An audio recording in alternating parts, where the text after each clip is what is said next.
मेरे सारे शिक्षा का विद्यार्थी अभी मेरे साथ हैं रामांशु सर, जो कि एक सीनियर लॉयर भी रह चुके हैं। तो एज ए लॉयर मैं इनसे बहुत सारा चीज़ें सवाल वही करने वाला हूं। जैसा बिहार में मैटर चल रहे हैं, आज सुप्रीम कोर्ट का फैसला भी आने वाला था जो है बीएड वर्सेस बीटीसी को लेकर, और यहाँ पर 3 राज्यों के द्वारा केस फाइल किए गए थे। तो सारा चीज़ को लेकर आज बात करने वाला हूँ। और खासतौर पे बिहार में देख रहे हैं कि जो बीएड वाले स्टूडेंट हैं उनको बोला जा रहा है कि अभी रिजल्ट रोका जा रहा है, उनके लिए कुछ सीट आरक्षित रखे जा रहे हैं, इस तरह का मैटर आ रहा है। और रिजल्ट को भी लेकर मैटर आ रहा है कि रिजल्ट जारी कर दिया जाएगा 9, 10, 11, 12 या तो फिर 1 to 5 का। तो सर जो बीएड वाले स्टूडेंट है सर, उनको अभी रिजल्ट रोका गया उनका, और बोला जा रहा है कुछ सीट आरक्षित रखे जाएंगे। तो सर इस पर क्या लगता है सर आपको? दरअसल क्या है कि बीएड वालों के लिए सीट आरक्षण की बात नहीं की गई। जो 9, 10, 11, 12 है उसमें कोई प्रॉब्लम नहीं है। Yes sir. तो वो तो आसानी से हो जाएगा। ये जो प्राइमरी वाला है, टीचरों वाला, उसमें प्रॉब्लम है।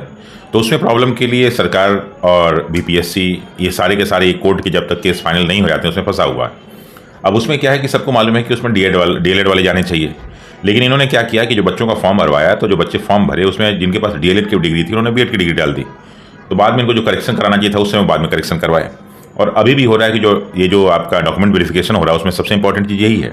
Yes sir. अभी बताइए इसमें डॉक्यूमेंट वेरिफिकेशन की बहुत ज़्यादा जरूरत नहीं थी। कराने का एक बहुत बड़ा उद्देश्य क्या है कि एक जो फर्जी लोग भरे हुए थे, फालतू लोगों को पकड़ लिए जाएँ, ताकि अगर उनके लिए मान ली सीट अलॉट हो जाती है, बाद में मालूम चलता है कि सब फर्जी है, उनका कोई भी जो है सर्टिफिकेट सही नहीं है, तो उनको पहले ही बाहर कर दिया जाए।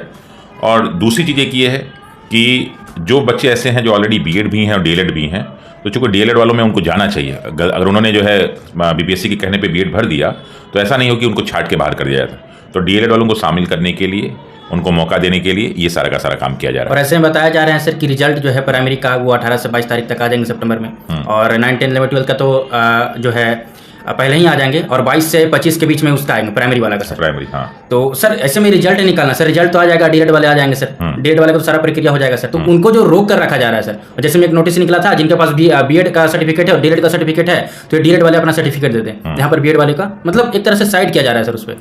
ये साइड नहीं किया जा रहा है। दरअसल जो सुप्रीम कोर्ट का डिसीजन आया है ना, उस सुप्रीम कोर्ट के डिसीजन में ये बात क्लियर की जा रही है कि 1 से 5 तक में जो है प्राइमरी में डीएलएड वालों को लिया जाए। तो बिहार और बीपीएससी ये सोच रही कहीं उन बच्चों के साथ अन्याय ना हो जाए जिनके पास डीएलएड डिग्री भी है। उनके पास तो बीएड डिग्री है ही, ऑलरेडी डीएलएड भी डिग्री है, तो उन बच्चों के साथ अन्याय ना हो जाए, इसलिए कहा जा रहा है कि डीएलएड वाले अपना सर्टिफिकेट ला के दिखा दें ताकि उनके मेरिट में हम शामिल कर लें। लेकिन जो भी अभी निर्णय आ रहे हैं, जो भी सारे केस हो रहे हैं, उसमें बीएड का मामला अभी भी कन्फ्यूजन में फंसा हुआ है, लेकिन डीएलएड वाले में कोई भी समस्या नहीं। सर जैसा कि सर सुप्रीम कोर्ट में केस गया है सर बीएड वर्सेस बीटीसी को लेकर, बहुत सारे तो अभी तक ये कन्फ्यूजन में है, जैसे कि वेस्ट बंगाल वाले हो गए, चाहे तो फिर राजस्थान वाले हो गए सर। ये तो क्लैरिफिकेशन को ही लेकर केस किए गए हैं सर, कि पहले तो इसको क्लैरिफाई करें कि जो जजमेंट आया है ये कब से लागू हुआ। 11 अगस्त के बाद लागू होंगे, 11 अगस्त के बाद वाले जितने वैकेंसी आएंगे उसमें बीएड वाले साइड रहेंगे, या फिर पहले जितने भी 18, 19, 20, 21, 22, 23 जो आए हैं उसमें बीएड वाले शामिल रहेंगे। वो चीज़ को लेकर अभी क्लैरिफिकेशन नहीं हुआ है। तो सर जो 3 राज्य के द्वारा जो किए गए हैं सर, तो ये जो क्लैरिफिकेशन का बात करें तो ये लागू कब से होगा सर, जिस तरह का जजमेंट है? दरअसल क्या होता है कि जब भी कहीं पे कोई केस किया जाता है तो नॉर्मली जिस दिन से केस किया जाता है उस दिन से केस शुरू हो जाता है। और फिर हो सकता है कि केस को सुनने में टाइम लग जाए। जैसे एक छोटा सा आपको, जैसे क्रिमिनल केस आप देखिए, तो मान लीजिए कोई व्यक्ति गिरफ्तार कर लिया गया और गिरफ्तार करने के बाद उस पर कोई केस चल रहा है। अब निर्णय 5 साल 10 साल बाद आया, और वो 5 साल 10 साल तक जो है वो न्यायालय में के मतलब न्यायिक हिरासत में है या जेल में बंद है, तो क्या उस वाले टाइम को आप काउंट करेंगे कि नहीं करेंगे? क्योंकि सर ये एक तरह का क्रिटिकल सिचुएशन बन सकता है। जो बच्चे जहाँ जो भी स्टेट में सर 18, 19, 20 में जहाँ एग्जाम हुआ, रिजल्ट है गया, ये लोग नियोजित हो गए, अपना काम कर रहे हैं, जॉब इनका हो गया, अगर जो फैसला है अगर बोला जाए कि पहले ही लागू हो जाएंगे, 11 अगस्त से पहले वाले जितने भी है, जैसा कि 28/6/2018 का जो एनसीटी गाइडलाइन पास हुआ था उस टाइम से ही लागू होंगे, तो सर ये तो फिर जितने का भी जॉब हो चुका है सर, सारे को तो जॉब हटा दिए जाएंगे, फिर तो इनको हटा दिया जाएगा। नहीं, देखिए यही सारी चीज़ें क्लियर करने की बात की जा रही है सुप्रीम कोर्ट से कि ये जजमेंट कब से लागू किया जाए। ये जजमेंट उसी दिन से लागू कर लिया जाए या जिस दिन आपका जजमेंट आया 11 अगस्त को उस दिन से लागू किया जाए, तो सुप्रीम कोर्ट उसको क्लियर करेगी।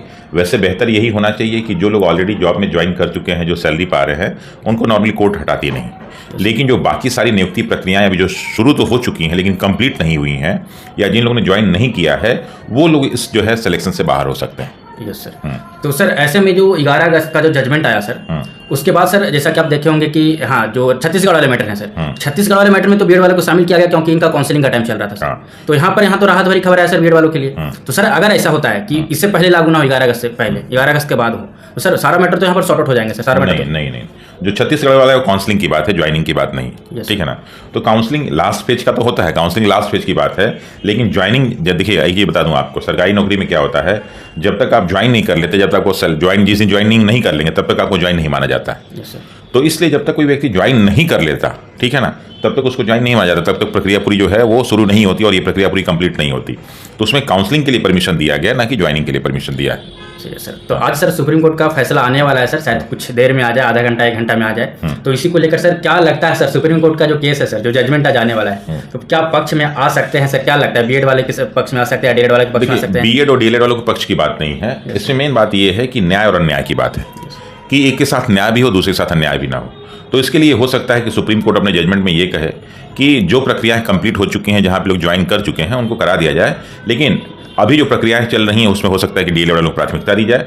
अगर आपके पास बच्चे कम हैं तो आप बीएड वालों को उसमें शामिल कर सकते हैं, और भविष्य में ये पहले एकदम क्लियर हो जाए कि कौन सी वैकेंसी किसके लिए है, ये डीएलएड वालों के लिए है, बीएड वालों के लिए, सबके लिए है, तो उसमें फिर बच्चों को कोई प्रॉब्लम नहीं होगी। इसमें समस्या डीएलएड और बीएड वालों के साथ नहीं है। इनमें समस्या क्या है ना कि सरकार जो डिसीजन ले रही है, एनसीटी ने जो गाइडलाइन बनाई और सुप्रीम कोर्ट को जो डिसीजन हो गया, इसमें बच्चों की कोई गलती नहीं है। बच्चों ने वही किया जो अब तक सिस्टम चला रहा था, लेकिन बीच में इस तरह के निर्णय आ जाते हैं तो निर्णय से बच्चों का जीवन प्रभावित होता है।